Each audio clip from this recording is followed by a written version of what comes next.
नमस्कार दोस्तों। आज हम बात करने वाले हैं प्रतिरोध के बारे में कि प्रतिरोध क्या होता है, प्रतिरोध के नियम क्या होते हैं। तो सबसे पहले हम प्रतिरोध के बारे में जानते हैं कि हमारे पास एक इस प्रकार से एक वायर है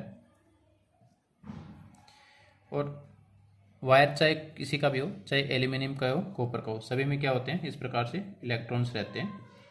वो उसके ऊपर डिपेंड करता है उस पदार्थ के ऊपर कि किस किस प्रकार का पदार्थ है, उसमें उसी हिसाब से इलेक्ट्रॉन्स मौजूद होते हैं। तो जब हम इस वायर को सप्लाई से कनेक्ट करेंगे, इस वायर को हम सप्लाई से कनेक्ट करेंगे।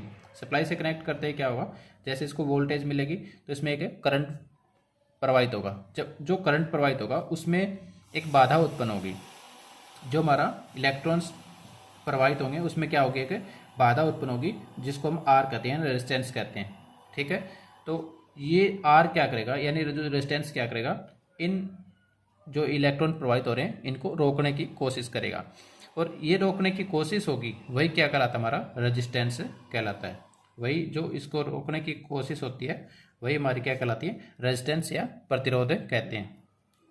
यानी कि जो किसी भी पदार्थ का वह गुण जो इलेक्ट्रॉन बाधा में या करंट प्रवाह होने में बाधा उत्पन्न करता है वही हमारा क्या कहलाता है, रेजिस्टेंस कहलाता है। यानी कि जो करंट फ्लो हो रहा है उसमें बाधा उत्पन्न करने का जो गुण होगा, या जो करंट फ्लो हो रहा है, या फिर हम इसको ये बोल सकते हैं जो इलेक्ट्रॉन प्रवाहित हो रहे हैं उनमें जो बाधा उत्पन्न करने का गुण होगा वही हमारा क्या कहलाएगा, रेजिस्टेंस कहलाएगा। हमारा जो रेजिस्टेंस होता है इसको हम मापेंगे किससे, यानी कि जो रेजिस्टेंस होता है उसको किसके द्वारा हम माप सकते हैं। एक तो हमारे पास होता है ओम मीटर, ओम मीटर। ठीक है, ये लो रेजिस्टेंस के लिए हम इसको यूज़ करेंगे, और अगर हमारे पास हाई रेजिस्टेंस है तो उसको हम मैगर के द्वारा मापेंगे। ठीक है, एक ओम मीटर के द्वारा, मैगर के द्वारा।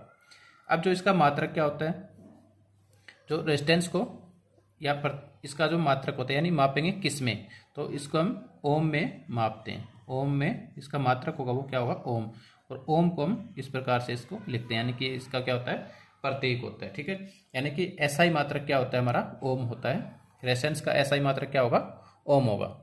इसके बाद हम बात कर लेते हैं रेजिस्टेंस के नियम की, कि जो हमारा रेजिस्टेंस होता है उसके नियम क्या कहते हैं। तो इसके फर्स्ट नियम क्या होता है, जो रेजिस्टेंस होता है यानी कि आर होता है वो लंबाई के समानुपाती होता है, यानी आर समानुपाती एल हम बोल सकते हैं।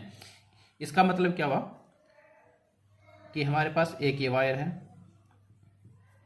ठीक है, मान लिया हमने इसका रेजिस्टेंस 2 ओम है।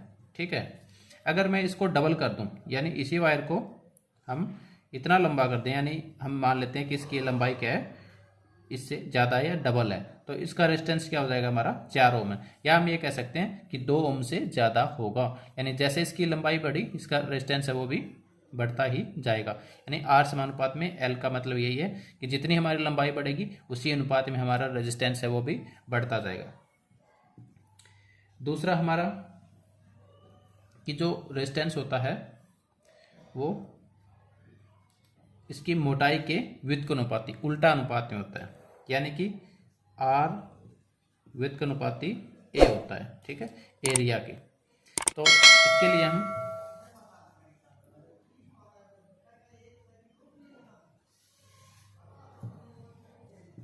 दूसरा हम यहाँ लिख देते हैं R1/A। इसका मतलब क्या हुआ, यानी कि पहले हमने एक ये वायर लिया।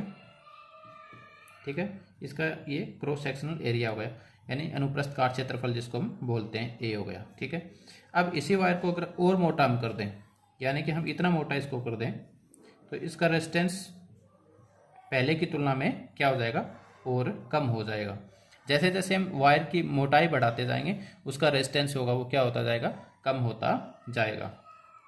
ठीक है, इसको हम बोलते हैं अनुप्रस्थ काट क्षेत्रफल या इसका क्रॉस सेक्शनल एरिया।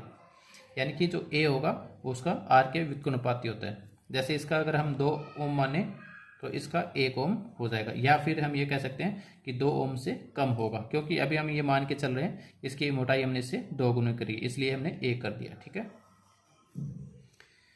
फिर हमारा तीसरा नियम क्या कहता है, अब हम देखते हैं हमारा तीसरा नियम। ठीक है, कि जो रेजिस्टेंस है वो पदार्थ की प्रकृति के ऊपर भी निर्भर करता है, पदार्थ की प्रकृति।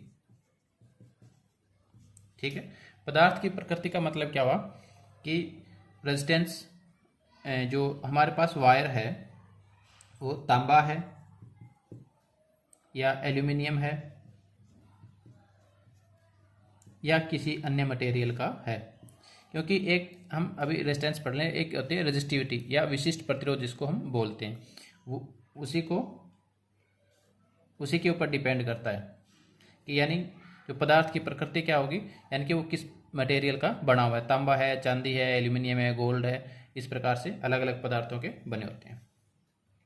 चौथा आता है हमारा कि जो रेजिस्टेंस होगा वो तापमान के ऊपर भी निर्भर करता है, R समानुपात में T होगा, यानी तापमान के ऊपर भी निर्भर करेगा। ठीक है, T हमारा क्या हो जाएगा, यहाँ पर तापमान हो जाएगा। ठीक है, तो इस प्रकार से हमारे पास हमने ये रेजिस्टेंस और रेजिस्टेंस के लॉ है वो पढ़े हैं। अगर आपको वीडियो अच्छा लगे तो लाइक करें, हमारे चैनल को साथ ही साथ सब्सक्राइब करें। धन्यवाद।